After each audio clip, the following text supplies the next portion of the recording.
हंगामे के बीच विपक्ष ने लोकसभा स्पीकर ओम बिरला के खिलाफ अविश्वास प्रस्ताव का नोटिस दिया है, लेकिन इस प्रस्ताव पर ना तो लोकसभा में विपक्ष के नेता राहुल गांधी ने साइन किए और ना ही समाजवादी पार्टी के नेता अखिलेश यादव ने। स्पीकर के खिलाफ अविश्वास प्रस्ताव के नोटिस पर 118 सांसदों ने दस्तखत किए हैं। डिटेल्स ले लेते हैं अमित पांडे से। तो अमित, आपसे जानना चाहेंगे, लोकसभा स्पीकर के खिलाफ अविश्वास प्रस्ताव के नोटिस को लेकर क्या प्रमुख जानकारी आपको मिल रही है? लोकसभा स्पीकर के खिलाफ अविश्वास प्रस्ताव के तहत एक अहम नोटिस आज विपक्षी सांसदों द्वारा दिया गया स्पीकर ऑफिस में, और इसमें करीब 118 सांसदों के इसमें दस्तखत थे, जिसमें कांग्रेस के सांसद, जिसमें सपा के सांसद, जिसमें डीएमके के सांसद शामिल थे। कुल मिलाकर विपक्षी दलों के खेमे से जो ये सांसद थे, इनका ये कहना है कि स्पीकर का रवैया पिछले 15 दिनों में लोकसभा में पक्षपात पूर्ण रहा है, और इसलिए रहा है क्योंकि नेता विपक्ष को उन्होंने बोलने नहीं दिया। सांसदों का जो निलंबन किया वह गैर वाजिब तरीके से किया। इसके बाद जो नेता विपक्ष है उसके लिए जो भाषा का इस्तेमाल किया वह ठीक नहीं था। और जो ये पूरा नियम होता है, पहले ये नोटिस दिया गया अविश्वास प्रस्ताव को लेकर, जिसके बाद 14 से 20 दिन तक इस पे इंतजार करना पड़ेगा, और उसके बाद तब यह अविश्वास का यह प्रस्ताव कहलाएगा। और एक उसके बाद स्पीकर ऑफिस जब नियमों के मुताबिक इसका आकलन करेगा, उसके बाद इसको सदन में लाना है या नहीं लाना है, हाउस पर रखना है या नहीं रखना है, इस पर अंतिम निर्णय लेगा, और उसके बाद यह सदन में लाया जाएगा या नहीं स्पीकर ऑफिस के निर्णय के बाद। कुल मिलाकर तकरार का यह दौर आगे बढ़ता हुआ दिखाई दे रहा है। हालांकि अब सत्ता पक्ष और विपक्ष के बीच में जो यह तकरार थी पिछले 5 दिनों से जारी थी, और यहां तक बढ़ गई कि स्पीकर के खिलाफ अविश्वास प्रस्ताव विपक्ष लाने की तैयारी कर रहा है, जिसके तहत आज नोटिस दिया गया। लेकिन उस बीच कुछ बात ऐसी बनी कि बजट सत्र पर चर्चा शुरू हो गई, और शशि तरूर जो कि कांग्रेस के सांसद है, वह कांग्रेस के पहले वक्ता बने। इससे पहले राष्ट्रपति अभिभाषण के धन्यवाद प्रस्ताव पर बिना चर्चा के यह प्रस्ताव पारित हो गया। यहां तक कि प्रधानमंत्री भी लोकसभा में नहीं बोल पाए, हालांकि राज्यसभा में वो बोले। तो यह जो तकरार का दौर है, सत्ता पक्ष और विपक्ष में जो ये विरोधाभास है वह और खिंचता हुआ नजर आ रहा है, और इसकी ताजा फेहरिस्त है यह अविश्वास प्रस्ताव। और इस नोटिस के जरिए विपक्ष यही संकेत देने की कोशिश कर रहा है कि वह स्पीकर के रवैये से बिल्कुल सहमत नहीं है। हालांकि संख्या बल बिल्कुल साफ है, वह सत्ता पक्ष की ओर ही लगता हुआ दिख रहा है, लेकिन इस नोटिस के मूव करने से, इस प्रस्ताव के लाने से विपक्ष की मंशा यही है कि वह जो अपनी समझ है, अपना मोटिव है, वह स्पीकर के खिलाफ वह दिखा दे कि वह असंतुष्ट है उनके रवैये में हाउस में। जी शुक्रिया अमित इस पूरी जानकारी के लिए। वहीं दूसरी तरफ कांग्रेस नेता राहुल गांधी ने संसद में पूर्व सेना प्रमुख जनरल मनोज नरवणे की किताब को लेकर सरकार पर सवाल खड़े किए हैं। राहुल गांधी ने कहा कि जनरल नरवणे ने साल 2023 में खुद ट्वीट करके बताया था कि उनकी किताब उपलब्ध है, जबकि प्रकाशक पेंगुइन इंडिया दावा कर रहा है कि किताब प्रकाशित ही नहीं हुई। राहुल गांधी ने यह भी कहा कि या तो प्रकाशक झूठ बोल रहे हैं या फिर पूर्व सेना प्रमुख। राहुल गांधी ने कहा कि वो पूर्व सेना प्रमुख नरवणे पर भरोसा करते हैं, प्रकाशक पेंगुइन इंडिया झूठ बोल रहा है। Here is a tweet from Mr. Naravane. ये देख लीजिए please. Can you read, sir, please? Manoj Naravane ji. It's a tweet that says, "Hello friends, my book is available now. Just follow the link. Happy reading. Jai Hind." This is a tweet that Mr. Naravane has made. You can look into the tweet. So the point I'm making is, either Mr. Naravane is lying, and I believe the army chief. Okay, I don't think he will lie, or Penguin is lying. Somebody needs to. Both cannot be telling the truth. वहीं BJP सांसद निशिकांत दुबे ने एक बार फिर penguin India के दावे के बहाने राहुल गांधी पर निशाना साधा। राहुल गांधी जी ने सारी पराकाष्ठा क्रॉस कर दी। जब पब्लिशर कह रहा है कि हमने बुक पब्लिश ही नहीं किया, तो कौन सा बुक आप पब्लिश करके भूख घूम रहे हो? फिर पार्लियामेंट में, लोकसभा के अंदर जो है आपने सदन को गुमराह किया। तो मेरा तो लोकसभा स्पीकर से यह आग्रह होगा कि इनके ऊपर जो है कड़ी से कड़ी कार्रवाई होनी चाहिए, जिससे भविष्य में कोई भी मेंबर ऑफ पार्लियामेंट, ये जो लोकतंत्र का मंदिर है, इसको जो है सोरोस के कहने पर जो देश तोड़ने वाली ताकतों के साथ ये सारे तत्व काम कर रहे हैं, वो सारे तत्वों का जो है खात्मा हो जाए। चलिए बढ़ते हैं आगे और आपको बता दें, निवेशक अब इक्विटी से ज्यादा गोल्ड पसंद कर रहे हैं। कम से कम जनवरी के म्यूचुअल फंड डेटा में तो यही तस्वीर उभर कर आ रही है। इतिहास में पहली बार इक्विटी से ज्यादा निवेशकों ने गोल्ड में निवेश किया है। पूरी डिटेल्स बता रहे हैं आशीष वर्मा। गोल्ड ने किया बोल्ड। इस पे आता हूं मैं, आगे डिटेलिंग करता हूं, पहले सिलसिलेवार तरीके से चलते हैं। सबसे इंपॉर्टेंट मेरे लिए नंबर था इस बार का नेट एसेट मैनेजमेंट का, एसेट अंडर मैनेजमेंट का, यानी कि कितना पैसा म्यूचुअल फंड इंडस्ट्री मैनेज करती है। वो इसीलिए नजर पे था क्योंकि लास्ट मंथ दिसंबर में गिरा था। इस बार वापस बाउंस बैक और अच्छा खासा 1% से ज्यादा का उछाल मंथ ऑन मंथ कुल एयूएम्स में नजर आएगा।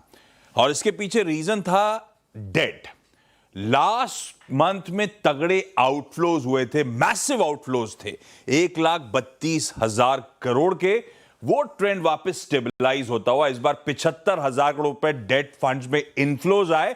इसीलिए, और ये एडजस्टमेंट भी इसीलिए क्योंकि मेरे ख्याल से लास्ट मंथ जो था वो क्वार्टर एंडिंग था, तो हो सकता है कॉर्पोरेट्स ने वो रीएडजस्टमेंट्स प्ले आउट करे हो, कुछ पैसा निकाला हो, इसीलिए इस तरह के समीकरण थे। पर वो एयूएम्स वापस स्वेल कर रहे हैं, ये इंपॉर्टेंट। दूसरी बात, सबसे इंपॉर्टेंट, जब आजकल म्यूचुअल फंड के मंथली नंबर्स आते हैं तो हम लोग सबसे पहले चर्चा करते हैं एसआईपी इनफ्लोज की। ये गोल्ड स्टैंडर्ड हो गया उन नंबर्स का। इंपॉर्टेंट इसीलिए था क्योंकि दिसंबर मंथ में पहली बार 31,000 करोड़ रुपए के पार वो एसआईपी का मंथली नंबर निकला था। और क्योंकि लास्ट मंथ जिसके आंकड़े आए जनवरी काफी वॉलेटाइल था, एक समय तो अच्छे खासे दबाव में था, तो आज सुबह भी जैसे चर्चा हो रही थी, बड़ा इंपॉर्टेंट था ये नंबर जस का तस बना हुआ है नहीं। और इंटरेस्टिंगली एग्जैक्टली वही 31,000 करोड़ के ऊपर का नंबर इस जनवरी मंथ में भी देखने को मिला है। यह आंकड़ा इंकरेजिंग है। पर इसके आगे की कहानी, इक्विटीज के जो फंड्स हैं उसमें किस तरह के इनफ्लोज, पिछले 2 महीने से लगातार इक्विटीज से पैसा जो इनफ्लोज आ रहे हैं वो रिड्यूस हो रहे हैं। इस बार जनवरी ओवर दिसंबर कह लीजिए 14% का इक्विटी इनफ्लो और रिड्यूस होता हुआ नजर आया। 24,000 करोड़ रुपए का इन्फ्यूजन, नेट इनफ्लो इक्विटीज में देखने को मिला। इसका फर्दर ब्रेकअप, लार्ज कैप्स, हालांकि क्वांटम साइज छोटा होता है लेकिन जंप तगड़ा है। 28% लार्ज कैप्स में इनफ्लोज बढ़ते हुए नजर आए, क्वांटम बढ़ता हुआ नजर आया मंथ ऑन मंथ। पर इस समय जो स्टार परफॉर्मर बना हुआ है वो है flexi cap. Last month 10,000 crore रुपए के ऊपर चला गया था इनफ्लो, इस बार 23% का फ्लेक्सी कैप में गिरावट है। ऐसे ही मिड कैप्स और small caps 23% month on month का डिक्लाइन है। तो लार्ज कैप्स में पैसा बढ़ा, इनफ्लोज बढ़े, इनमें इनफ्लोज वीज़ा-वी दिसंबर रिड्यूस होते हुए नजर आए। और हां, गोल्ड ईटीएफ जो फोकस में आए थे लास्ट मंथ, जब 200% का उछाल था, 11,500 करोड़ रुपए के आसपास मंथली गोल्ड ईटीएफ में इनफ्लोज गए थे। उस तगड़े बेस के ऊपर जनवरी में डबल होता हुआ आंकड़ा 24,000 करोड़ के पास या उसके पार पहुंचता हुआ नजर आ रहा है। मैसिव सर्ज है गोल्ड इनफ्लोज में, ईटीएफ में।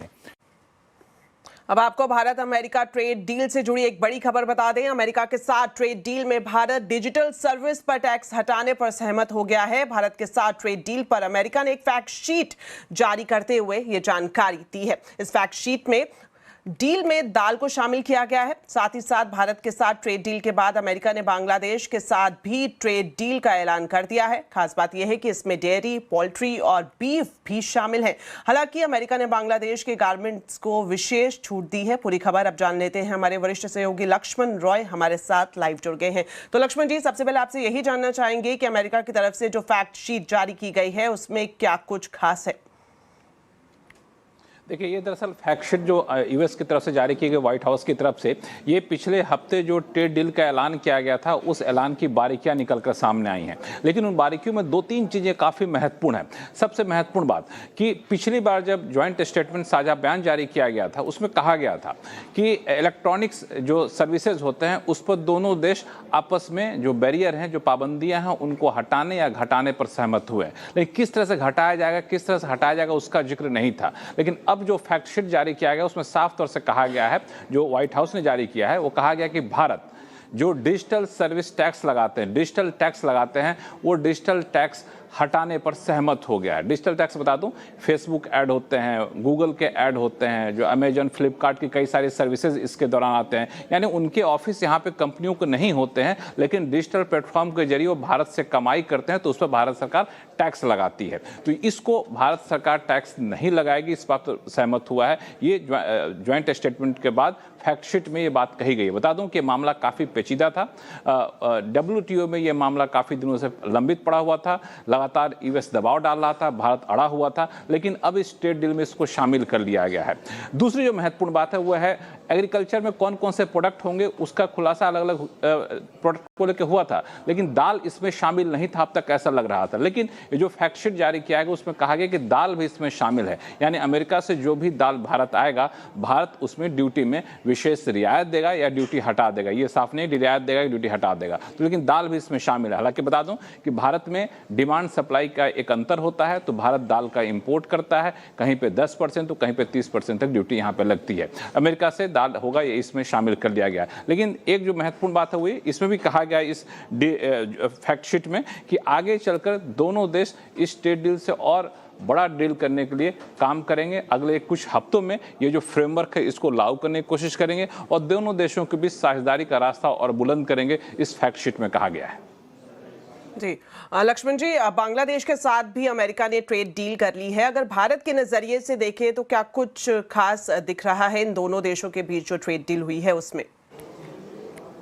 देखिए, इसमें तीन बातें काफ़ी महत्वपूर्ण है। दरअसल जो पिछली बीती रात बांग्लादेश के साथ यूएस ने ट्रेड डील किया, उसमें पहली बात तो ये कि औसत टैरिफ यानी औसत ड्यूटी अमेरिका कितना लगाएगा बांग्लादेश से इंपोर्ट होने वाले सामानों पर, तो ड्यूटी की दर है 19%। ये 19% इसलिए महत्वपूर्ण है क्योंकि भारत के लिए ड्यूटी की दर 18% थी, यानी भारत से 1% ज़्यादा ड्यूटी लगाएगा बांग्लादेश के सामान पर यूएस ने। दूसरी जो महत्वपूर्ण बात है कि लगातार भारत पर यूएस दबाव डाल रहा था नेगोशिएशन के दौरान कि पोल्ट्री, डेयरी प्रोडक्ट, इन सब की छूट दीजिए, लेकिन भारत अड़ा रहा, रेड लाइन जिसको बार बार कहा जाता रहा, और अंततः जब डील हुई अमेरिका के साथ तो इस डेयरी प्रोडक्ट या फिर पोल्ट्री पर भारत ने किसी भी तरह की कोई छूट नहीं दी। लेकिन ये छूट यूएस बांग्लादेश के साथ लेने में कामयाब हो गया। बांग्लादेश के साथ जो ट्रेड डील किया है यूएस ने, उसमें इन सारी चीज़ों को शामिल किया गया। अमेरिका के जो डेयरी प्रोडक्ट आएंगे, अमेरिका के जो पोल्ट्री प्रोडक्ट आएंगे, जो बीफ आएगा, उन सब पर बांग्लादेश विशेष तौर पर रियायत देगा जब ये अमेरिका से आएगा। तो ये इस ट्रेड डील का एक महत्वपूर्ण हिस्सा है बांग्लादेश और यूएस का। एक तीसरी चीज, बांग्लादेश के साथ ट्रेड डील में एक महत्वपूर्ण बात ये कही गई है कि टेक्सटाइल या अप्रैल यानी गारमेंट जब आएगा बांग्लादेश से, तो अमेरिका कुछ तय मात्रा में अप्रैल और टेक्सटाइल पर ड्यूटी लगाएगा ही नहीं, 0 ड्यूटी रखेगा। और ये कितनी मात्रा तय होगी वो इस बात पर निर्भर करेगा कि बांग्लादेश अमेरिका से कितना ज़्यादा मैन मेड फाइबर या फिर टेक्सटाइल खरीदता है, लेकिन एक तय मात्रा में जो जाएगा बांग्लादेश से उस पर ड्यूटी नहीं लगेगा। इसलिए थोड़ा सी चिंता की बात है, क्योंकि बांग्लादेश भारत का सबसे बड़ा कॉम्पिटिटर है टेक्सटाइल और गारमेंट के मामले में, और हमारे जो टेक्सटाइल गारमेंट के एक्सपोर्टर हैं उनको एक चुनौती मिल सकती है इन शर्तों की वजह से। हालांकि अभी और डिटेल आना बाकी है। जी बहुत बहुत शुक्रिया लक्ष्मण जी इस पूरी जानकारी के लिए। चलिए अब आपको बताते हैं आज के आवाज अड्डा के टॉपिक के बारे में। संसद में हंगामा जारी है। आवाज अड्डा में आज हम इसी पर खास चर्चा कर रहे हैं कि संसद में हंगामे के पीछे मुद्दे क्या हैं। जरूर देखिए शाम 7:57 पर सिर्फ CNBC आवाज पर। यात्रियों से जुड़ी हुई है। RAC टिकट पर सफर यानी कि आधी सीट लेकिन किराया पूरा, क्या ये सही है? हाल ही में पार्लियामेंट की पब्लिक अकाउंट्स कमेटी ने RAC के बदले पूरा किराया वसूलने को अनजस्टिफाइड यानी कि अन्यायपूर्ण करार दिया है। और अब सूत्रों से ये बड़ी जानकारी मिल रही है कि रेल मंत्रालय PAC की तरफ से जो रिपोर्ट में सुझाव दिए गए हैं उस पर विचार विमर्श कर रहा है। आपको बता देती हूं कि PAC की तरफ से क्या कुछ रिपोर्ट में कहा गया था। तो PAC ने साफ किया कि RAC में अगर टिकट किसी यात्री की कंफर्म नहीं होती है तो एक ही सीट पर 2 यात्री बैठकर यात्रा करते हैं। सीट आधी मिलती है लेकिन किराया रेल मंत्रालय दोनों ही यात्रियों से पूरा वसूलता है, जिसे पूरी तरह से गलत करार किया है PAC ने। और साथ ही साथ रेलवे को यह कहा है कि अगर RAC में टिकट कंफर्म नहीं हो रही है तो आधा किराया यात्री को तुरंत वापस दिलवाया जाए। पार्शियल रिफंड के लिए बकायदा एक मैकेनिज्म भी बनाया जाए। तो ये बड़ी खबर रेल यात्रियों के हिसाब से। चलिए अब आपको बताते हैं आज के कंज्यूमर अड्डा के टॉपिक के बारे में। एक आर्टिफिशियल इंटेलिजेंस एजेंट प्लेटफॉर्म ने दुनिया भर के शेयर बाजार में हड़कंप मचा दिया है। सॉफ्टवेयर कंपनियों के भविष्य पर सवाल उठने लग गए हैं। क्या एआई के चलते सॉफ्टवेयर के कारोबार से इंसानों की विदाई शुरू हो गई है? इसी पर आज हम कंज्यूमर अड्डा में खास चर्चा करेंगे। जरूर देखिए शाम 5:57 पर एआई एजेंट खतरे में एम्प्लॉयमेंट। इसी के साथ फिलहाल इस बुलेटिन में इतना ही। आप खबरों पर अपडेट रहें, CNBC आवाज से जुड़े रहें हमारे सोशल मीडिया हैंडल्स के जरिए। नमस्कार।